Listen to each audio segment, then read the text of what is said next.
Welcome to another episode of New Folder 1. On this channel, I dive into the question that intrigued me the most. I don't just rely on AI like ChatGPT, I also explore YouTube, read books, and do a bit of Googling. Then I bring all that knowledge together with Notebook LM to create this podcast for you. I hope you enjoy it. Don't forget to subscribe and like. Thanks.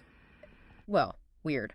Null Island. It's this place that, technically doesn't exist, but somehow it's become one of the most visited locations on the digital map.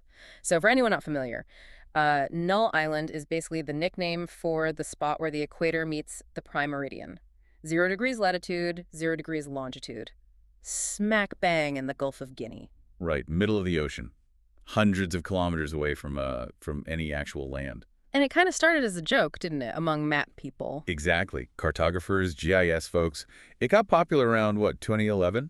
When it was put in the Natural Earth dataset. As like a tiny 1 square meter feature? Yeah, just 1 square meter. Playing on that whole null idea, Yeah. for when data is missing or invalid. A cartographic joke. But Yeah. you mentioned it's more than just a joke now. Oh, absolutely. Yeah. I mean, what's really fascinating and maybe a bit alarming is how this joke unintentionally became, almost critical. Mm-hmm. Null Island isn't just a funny name on a map.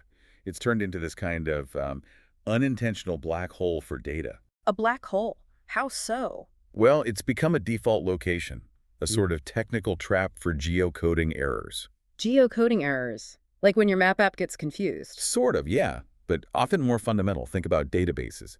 Huge spreadsheets of addresses or coordinates. If a coordinate field is empty, like it's missing, or it has a null value. Oh, null meaning Yeah. 0 or just blank. Usually blank or explicitly marked as null. The software processing it often doesn't know what to do, so it just defaults that record to 0 latitude, 0 longitude. Ah, so it's like a fallback. If there's no proper address, send it to 0, 0. Precisely. It's often programmed right into the system. Yeah. Or sometimes it's just bad data parsing. Like what? Like maybe you have a big file of locations, a CSV file, and someone used the wrong decimal separator, like a comma instead of a period, or vice versa, depending on the system. Oh, right. I can see how that would mess things up. Totally. And boom, instead of coordinates in, say, London, you get 0, 0, 0, middle of the Atlantic. So because of these defaults and errors, just tons of data ends up mapped to Null Island. Huge amounts. We're talking addresses, photos people uploaded that lost their GPS tags somehow. Even fitness tracking data, I read about that. Like someone's run suddenly appearing in the ocean. Yeah, exactly. Workout points from fitness apps, all sorts of records suddenly pinpointed thousands of miles off the coast of Africa. Wow. It's basically a giant digital lost and found. Or maybe just a lost bin. A digital data landfill is a pretty good way to put it. All stemming from simple, often automated mistakes. And the map experts, the GIS people, they all know about this. Oh, they definitely know. They're the ones who often have to clean up this mess. And that's led to this whole cultural thing around it. Like the flags and stuff. Yeah.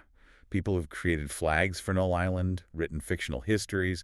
It really cements its status as this well-known in-joke. A shared frustration, maybe. It's kind of funny, isn't it? The most digitally populated non-place on Earth is basically a monument to bad data. It really is. But there's another layer to this. Oh. It's not just digital. There's actually something physical near that spot. Wait, really? Near 0, 0, in the middle of the ocean. Uh-huh.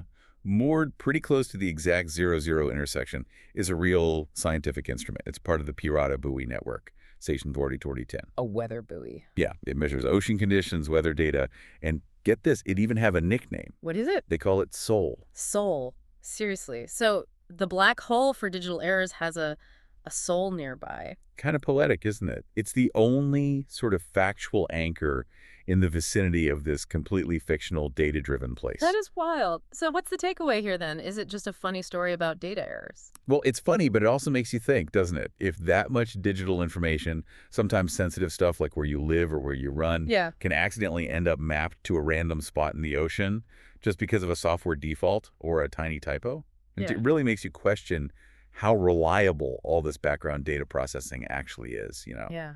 the stuff that quietly organizes our digital lives. That's a really good point. If your address can accidentally move to the Atlantic Ocean, Yeah. what other invisible defaults or maybe hidden data traps are out there that we're just, unknowingly filling up every day? Something to definitely mull over.